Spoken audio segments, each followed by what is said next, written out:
Welcome back, Fanfield family. Today we're going to look at one of the most fearsome monsters in Final Fantasy VII, the counterpart to last week's superboss, Ruby Weapon.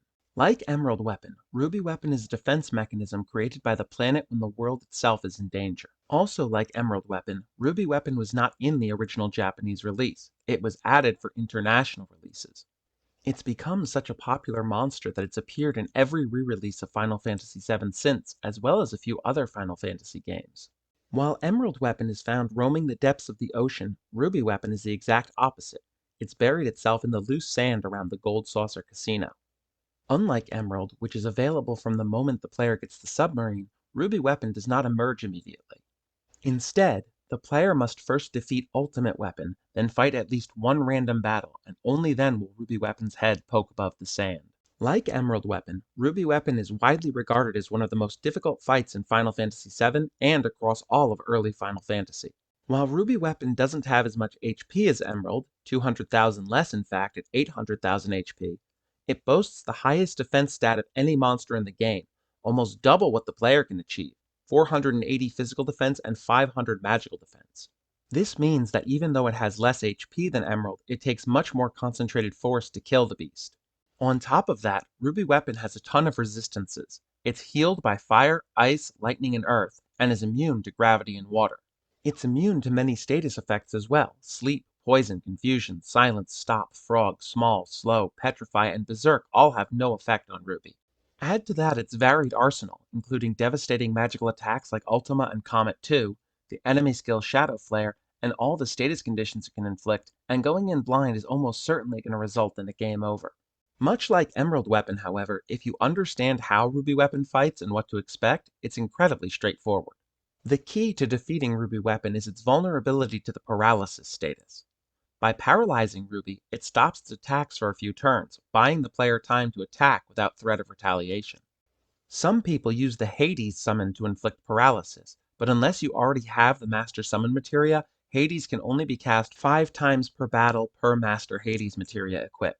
A much cheaper, easier, and faster way is with the item Dazers, which can be stolen from the battery cap enemy and the bound fat, and the bound fat can also be morphed into Dazers. Beating Ruby Weapon with this technique is extremely simple. Equip the character you want to use to fight Ruby with the Z trick to cut damage in half and a ribbon to negate all status conditions. Then give them just 2 materia, W item and double cut. You've probably noticed that the other 2 party members are down. Don't worry, that's intentional and is absolutely necessary. I'll explain as I show you the fight.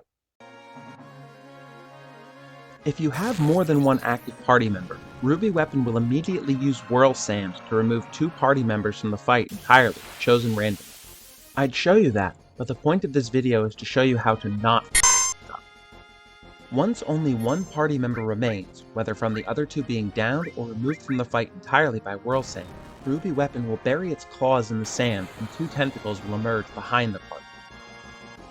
These tentacles are why we equip the ribbon. In addition to percentage damage, they inflict a number of status effects, from poison to petrify. The left tentacle will inflict percentage damage to your MP, and the right tentacle will inflict percentage damage to your HP, meaning that these tentacles cannot kill you. Start the fight by using hero drinks to max out your character's stats, then Dazers to paralyze Ruby Weapon. Use your limit breaks and the 4 hits of double cut to inflict damage on Ruby, and you only really need to heal when the right tentacle damages your health. With the hero drinks active, all of Ruby's non-percentage damage attacks will deal negligible damage.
One advantage of only equipping the 2 materia shown is that there will be no penalty to the character's strength, so you can inflict as much damage per hit as possible.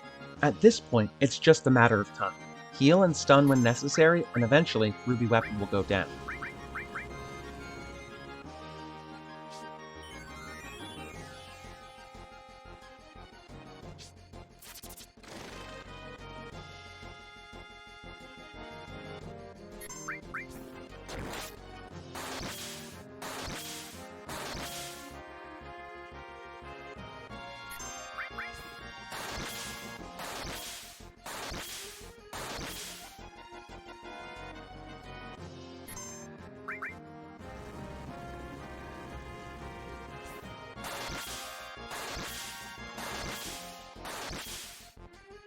You can, of course, revive your party members if you want. Some people do that.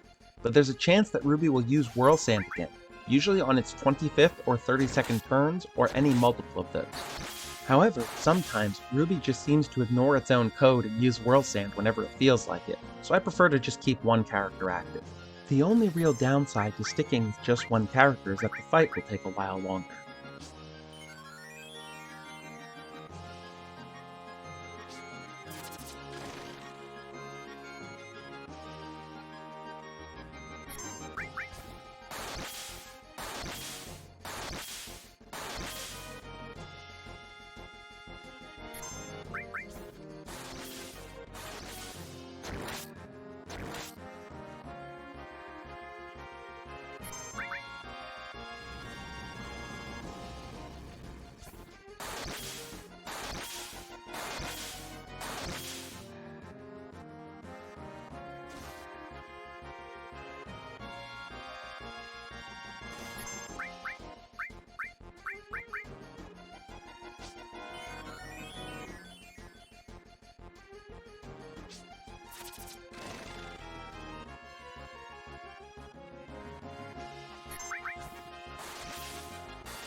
And there he goes, the intimidating king of the desert dealt with almost effortlessly.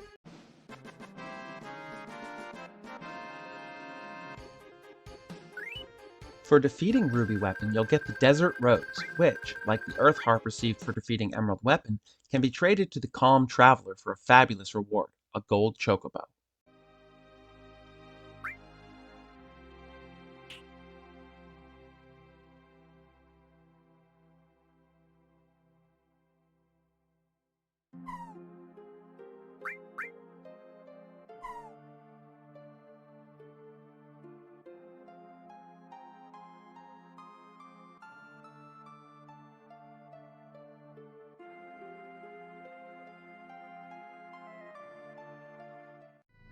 To receive the Chocobo, you'll have to have purchased the stable at the Chocobo Farm to the southeast of Calm, at which point, just speak to the Chocobo when it appears, and then head to the Chocobo Farm and talk to Choco Billy and tell him you want to ride your Chocobo.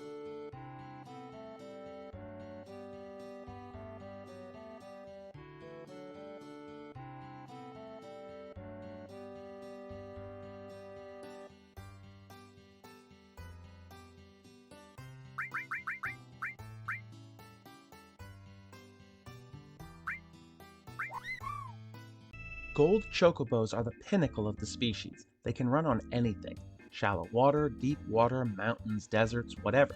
And because of this, they're the only way to get to some of the materia caves, such as this one up to the north on the unmarked Round Island, where you get the Knights of the Round summon.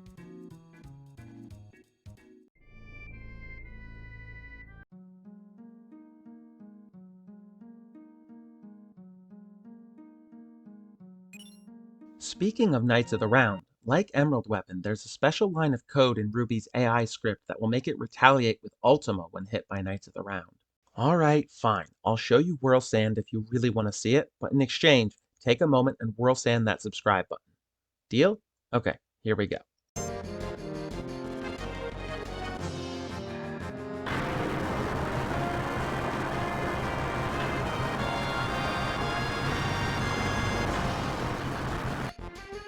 Due to Ruby Weapon's insanely high defense stat, it's impossible to trigger the overflow glitch on Ruby Weapon. Ruby, like all the weapons, is a fascinating creature with an array of powerful abilities, but like all monsters in Final Fantasy VII, it can be conquered if you know what you're doing. I'd also like to give a big thank you to Victor Fernandez, who has graciously allowed me to use his fantastic Ruby Weapon artwork. I've included a link to his ArtStation page and directly to his image of Ruby Weapon. Go check him out, and tell him I sent you. Thank you so much for watching. What do you think of Ruby Weapon? Let me know down in the comments whether Emerald or Ruby Weapon gave you more trouble, and which one you like the design of more. If you liked this video, don't worry, there's more on the way. Please, consider liking, commenting, and subscribing. It takes 2 seconds for you and really helps the channel out. See you in the next one.